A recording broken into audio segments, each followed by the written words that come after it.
Hello everyone, আসসালামু আলাইকুম এবং ঈদুল আজহা মোবারক সবাইকে।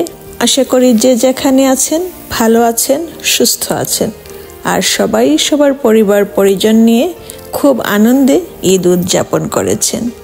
আমিও আলহামদুলিল্লাহ ভালো আছি এবং আমিও আমার ঈদ কিভাবে উপভোগ করলাম তার সবটুকু নিয়েই আমার আজকের আয়োজন। আশা করি একটা লাইক দিয়ে একেবারে শেষ পর্যন্ত সবাই আমার সাথে থাকবেন ইনশাল্লাহ।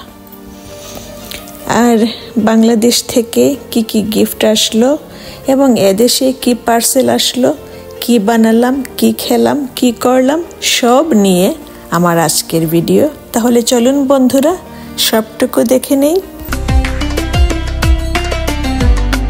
তবু মনে রেখো, যদি দূরে যাই চলে, যদি পুরাতন প্রেম ঢাকা পড়ে যায় নবপ্রেম জালে, যদি থাকি কাছাকাছি দেখিতে না পাও ছায়ার মতন আছি না আছি, তবু মনে রেখো, যদি জল আসে আঁখি পাতে, একদিন যদি খেলা থেমে যায় মধুরাতে, তবু মনে রেখো, একদিন যদি বাধা পড়ে কাজে শারদ প্রাতে, মনে রেখো, যদি পড়িয়া মনে ছলো ছলো জল দেখা দেয় নয়ন কোণে, তবু মনে রেখো। লেখাটা রবীন্দ্রনাথ ঠাকুরের তবু মনে রেখো থেকে।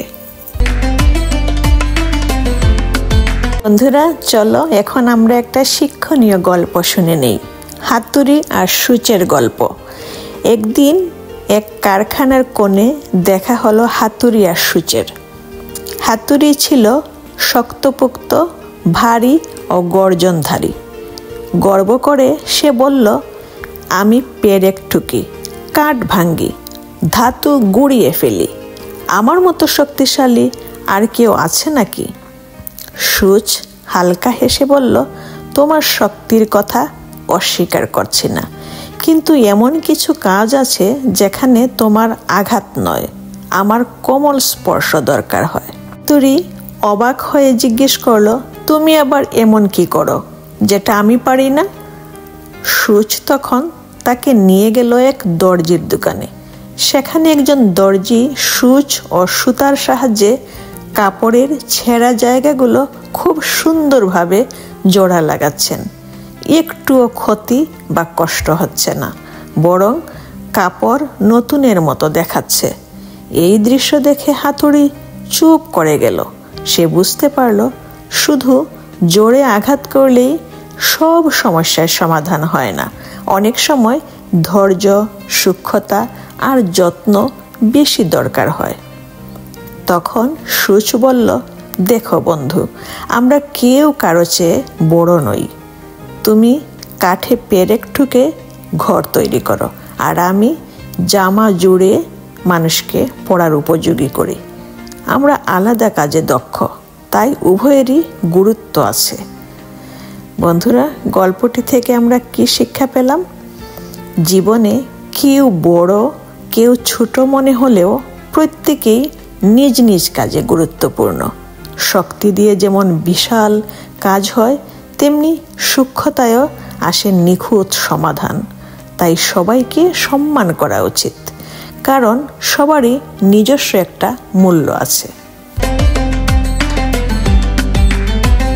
বন্ধুরা, কেমন লাগলো আমার ঈদ আয়োজনের কিছু কিছু অংশ? আশা করি ভালো লেগেছে। তাহলে আজ এ পর্যন্তই।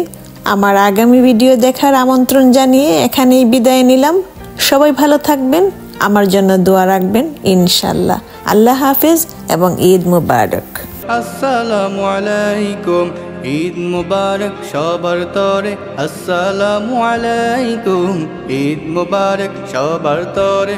আসসালামু আলাইকুম, মুবারক ঈদ মুবারক, মুবারক ঈদ মুবারক, মুবারক ঈদ মুবারক, মুবারক ঈদ মুবারক, মুবারক ঈদ মুবারক।